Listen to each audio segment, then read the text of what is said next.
Dear students, आप सभी का स्वागत है आपके अपने ही यूट्यूब चैनल पाई क्लासेस में।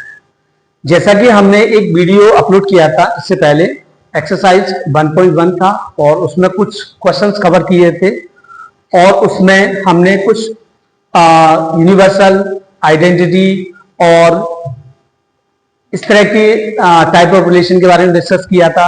अब हम जो मेन एग्जाम में आते हैं आपके, उन टाइप ऑफ रिलेशन के बारे में डिस्कस करेंगे। पहला टॉपिक होगा हमारा रिफ्लेक्सिव। पहला क्या होगा? Reflexive relation, right. Second topic जो हम कवर करेंगे आज, सिमेट्रिक रिलेशन। तीसरा टॉपिक जो होगा हमारा ट्रांजिटिव रिलेशन।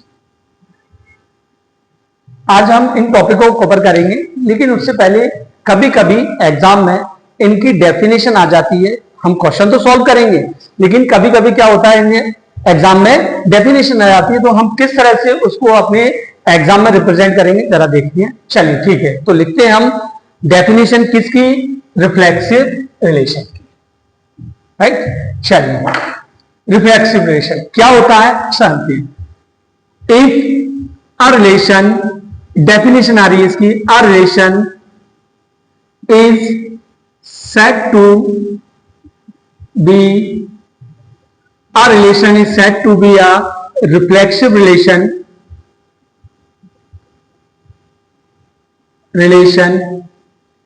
if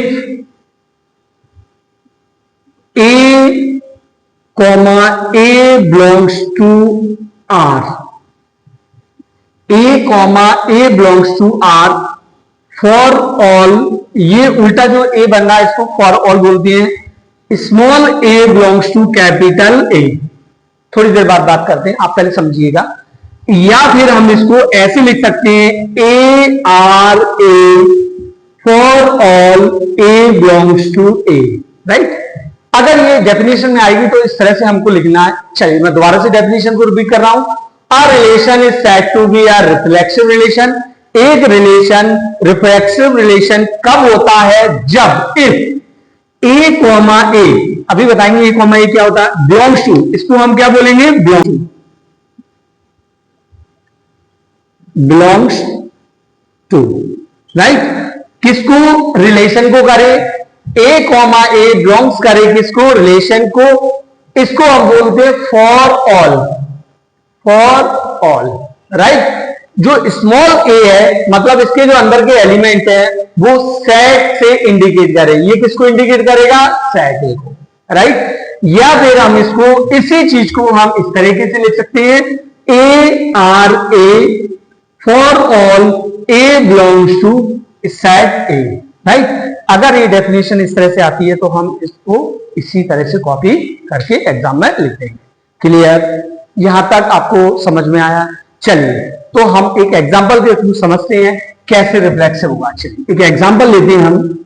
सपोज करो एक सेट लिया ए, 1 2 3, मैंने एक सेट ले लिया है और एक रिलेशन है जिसके अंदर मैंने मान लिया 1,1 और 2,2 और 3,3 है, राइट।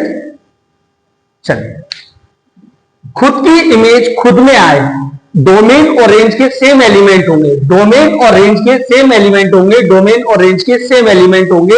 अगर इस तरह की एक्टिविटी आपको किसी रिलेशन में दिखती है, 1 1 2 2 3 3, तो ये रिलेशन हमेशा रिफ्लेक्सिव रिलेशन कहलाता है। इस रिलेशन को हम क्या बोलेंगे? रिफ्लेक्सिव रिलेशन बोलेंगे, राइट। अब एक वर्ड था ये, for all a belongs to a. अगर सपोज करो इसमें कितने एलिमेंट है, सब यहां कितने एलिमेंट है? 1 2 3। क्या तीनों के खुद के पेयर खुद से बन रहे हैं? हाँ, देखो 1 1 है, 2 2 है, 3 3 है। तो ये जो रिलेशन है वो पूरी तरह से रिफ्लेक्सिव रिलेशन है। चलिए एक एग्जांपल और लेते हैं। ए सपोज करो 1 2 3, मैंने ए लिया और एक रिलेशन ले लिया 1,1 और 2,2।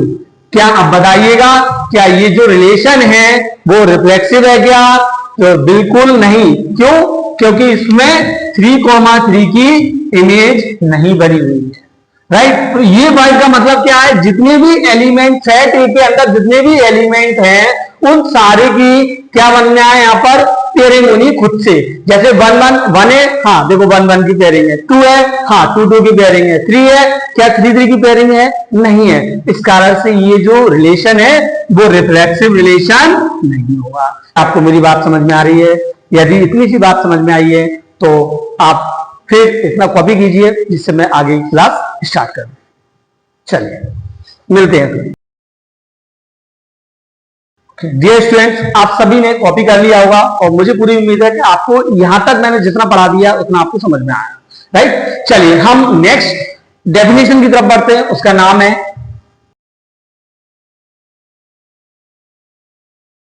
Second definition, symmetric.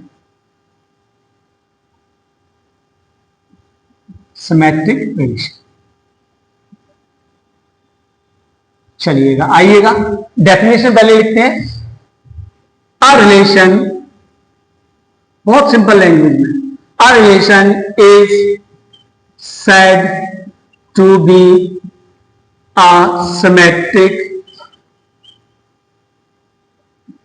relation if, बस ये मेन चीज होती है, if A, B belongs to R और B, A belongs to R, right.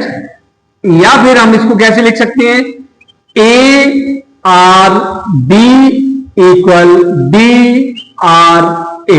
चलिए पहले हम समझते हैं फिर उसके बाद इनको समझेंगे क्या है। सिमेट्रिक रिलेशन एक ऐसा रिलेशन जिसको हम सिमेट्रिक रिलेशन कहते हैं कब, जब उसके ऑर्डर्ड पेयर में ए भी हो और फिर उसकी पलट भी उसके रिलेशन में आए। उसके किसी रिलेशन के ऑर्डर्ड पेयर में ए भी है और उसी रिलेशन में उसकी पलट भी होना चाहिए। जैसे ए और बी है तो बी आगे आ जाए, ए पीछे आ जाए। ऐसे इस तरह से इसी को हम ऐसे भी लिख सकते हैं, जब अगर इस टाइप का रिलेशन दिखने लगेगा तो हम उस रिलेशन को क्या बोलते हैं, सिमेट्रिक रिलेशन। चलिए एक एग्जांपल के थ्रू समझते हैं। एग्जांपल लेते हैं हम इसका एक सेट ले लिया मैंने 1 2 3, राइट। चलिए एक रिलेशन लेंगे, रिलेशन में सपोज करो 1 1 रखा, 1 2 रखा और 2 1 रखा और 3 2 रखा, ठीक। चलिए फिर हम 2 3 भी रख लेते हैं, एक और रख लेते हैं, कोई दिक्कत नहीं। चलिए ठीक है, हमने एक सेट लिया है 1 2 3 और एक रिलेशन ले लिया, अपने मन से लिया है, सब कुछ अपने मन से चल रहा है। जब हम क्वेश्चन प्रॉपर आएंगे तब सॉल्व करेंगे उसको। ऐसा एक रिलेशन लिख लिया मैंने, मान लिया ऐसा 1 1 है, कोई दिक्कत नहीं। देखो इसकी पलट करोगे तो यही मिलेगा, कोई दिक्कत नहीं। चलिए 1 2, पहले कौन है 1 और 2, इसकी पलट करो तो 2 आगे आएगा 1 पीछे आएगा। क्या रिलेशन के अंदर मौजूद है, हाँ है, राइट। चलिए बोलिए 3 2, देखो इसकी पलट भी अगर देखोगे आप 2 1 की तो ये खुद है कि आगे देखिए 3 2, इसकी पलट करो, क्या रिलेशन के अंदर प्रेजेंट है, हाँ देखिए 2 आगे और 3 पीछे, देखो ऐसा ये ऑर्डर कर दिया है। तो इसका मतलब ये जो रिलेशन है वो किसको इंडिकेट कर रहा है, ये किसको इंडिकेट कर रहा है, सिमेट्रिक रिलेशन को। इसको क्या बोलेंगे हम कि ये जो रिलेशन है वो एक सिमेट्रिक रिलेशन है। क्या आपको मेरी बात समझ में आ रही है? इसी तरीके से, राइट। चलिए ये तो है। अब एक एग्जांपल और लेते हैं, रिलेशन ले लिया, सपोज करो 1 2 2 1 और 5 2 और बस ऐसे लिख दिया 3 3, इस तरह से लिख दिया मैंने, कोई दिक्कत नहीं। चलिए देखते हैं आगे, आइएगा 1 2, ठीक है चलेगा। क्या 2 1 है, हाँ है, बिल्कुल चलेगा, मतलब ये दोनों सही है। चलिए आइएगा 5 2, क्या 2 5 है, नहीं। देखो रिलेशन के अंदर 2 5 कहीं भी नहीं है, तो ये रिलेशन कभी भी सिमेट्रिक रिलेशन नहीं कहलाता है। क्या आपको मेरी बात समझ में आई? अगर इतनी बात समझ में आई हो तो आप वीडियो को जरूर लाइक और चैनल को सब्सक्राइब कीजिए, जिससे आपको ये चैप्टर बहुत ही आसान लगने लगेगा। चलिए कॉपी कीजिए, मिलते हैं हम नेक्स्ट टॉपिक जिसका नाम है ट्रांजिटिव रिलेशन। चलिए कॉपी कीजिएगा। डियर स्टूडेंट्स, मुझे पूरी उम्मीद है कि आपको सिमेट्रिक रिलेशन अच्छी तरह से आ गया होगा, इसकी डेफिनेशन भी आ गई होगी, मैंने एग्जांपल देके आपको समझा भी दिया, राइट। चलिए हम थर्ड डेफिनेशन की तरफ बढ़ते हैं जिसका नाम है ट्रांजिटिव, राइट।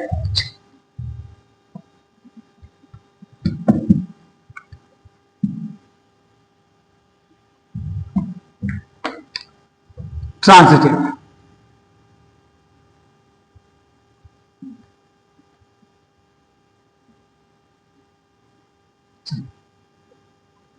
ओके, देखिएगा, अ रिलेशन, डेफिनेशन हुई उसी तरह से चालू होगी। अ relation is said to be a transitive relation if main condition A, B belongs to R, B, C belongs to again R equal A, C belongs to R।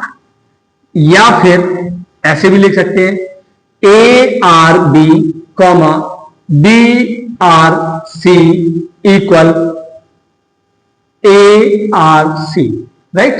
चलिए समझते हैं इसको, एक एग्जांपल के थ्रू समझेंगे। पहले हम एग्जांपल लिया, एक सेट लिया 1 2 3, राइट। एक रिलेशन लिया, सपोज करो 1 2 3 2 2 3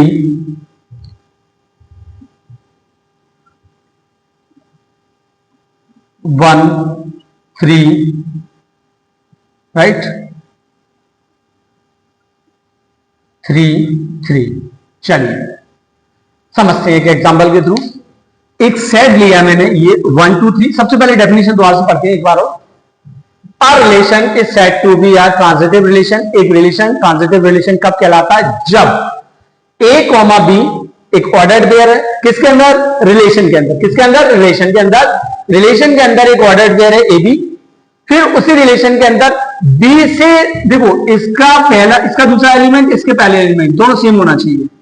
तो हम क्या कहेंगे, अगर दूसरे ऑर्डर्ड पेयर में ये है तो तीसरे ऑर्डर्ड पेयर में AC ये आना चाहिए।